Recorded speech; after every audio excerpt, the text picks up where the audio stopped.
It doesn't happen all at once. It creeps in, quietly. Maybe after a birthday dinner, when everyone celebrates you, but later that night you sit alone and stare at the ceiling. Maybe after seeing someone your age ahead, a promotion, an engagement, a house.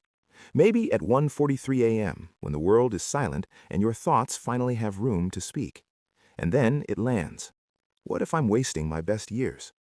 You check your age, 26, 29, 33, and something tightens in your chest. Not because you failed, but because your life doesn't match the version you once promised yourself. You imagined more by now, more clarity, more direction, more proof. This isn't fear of failure, it's time anxiety, and it feels personal. The invisible timeline. Psychologists call it the social clock, an internalized schedule of when life events should happen. By 25, direction. By 30, stability. By 35, visible success. No one hands you this clock, but culture installs it anyway, through parents, peers, media, algorithms.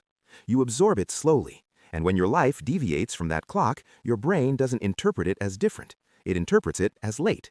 And lateness doesn't just hurt your ego, it threatens your identity. Because if you're behind, you start questioning who you are, not just where you are. You're not just off schedule, you feel off script. The comparison spiral. In your 20s and 30s, comparison gets louder. Promotions, marriages, homes, startups. Milestones start showing up everywhere, and adulthood has no clear scoreboard. So your brain does what it's wired to do. It looks sideways. Social comparison theory explains this. When there's no objective way to measure success, we measure ourselves against others. But here's the distortion. You compare your internal confusion to someone else's external milestone, your process to their presentation, your rebuilding phase to their breakthrough moment, and your nervous system treats that as data. If they're ahead, I'm behind, even if the comparison is incomplete, even if it's filtered, even if it's false. And every scroll feels like quiet evidence that you're losing time.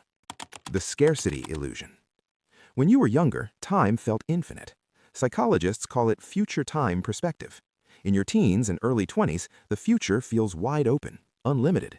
But as you age, perception shifts. Time feels narrower, more fragile. Each birthday feels like subtraction. You start calculating, how many chances do I have left? And when time feels scarce, decisions feel heavier. Mistakes feel fatal. Delays feel dangerous. Urgency turns into anxiety, not because you're actually out of time, but because your brain believes you might be. The regret projection. The most painful part isn't the present, it's the imagined future. You picture yourself at 40, looking back, whispering, I had time and I wasted it. This is anticipatory regret. You're grieving a future that hasn't even happened yet. And that imagined regret feels so real that it paralyzes you now. So you rush decisions out of panic, or freeze completely because every choice feels permanent. You become afraid of moving, afraid of choosing wrong, afraid of losing more time. The myth of linear success. You were taught life moves in a straight line. Education, career, stability, peak. But identity doesn't develop linearly. Narrative identity theory tells us we build meaning by rewriting our story over time. Detours aren't failures, they're edits, rewrites, revisions. But culture markets youth like a deadline, as if missing one milestone means missing your moment. So delay feels like collapse, when it's actually reconstruction. The shadow truth. The fear of wasting your 20s or 30s is not about time, it's about significance. You don't fear aging, you fear irrelevance. You fear becoming someone who never fully tried.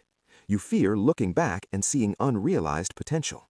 But growth is rarely visible while it's happening. Exploration feels like confusion.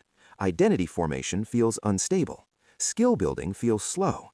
And slow feels like failure in a culture addicted to speed. But slow is not wasted. Slow is becoming. The reframe. You are not behind. You are mid-story.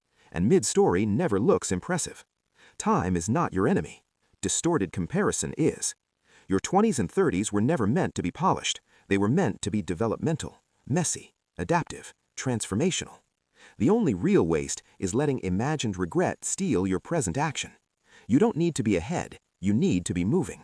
If you're ready to stop measuring yourself against an invisible clock, subscribe to the shadow mindset. We don't race time, we decode the fear beneath it.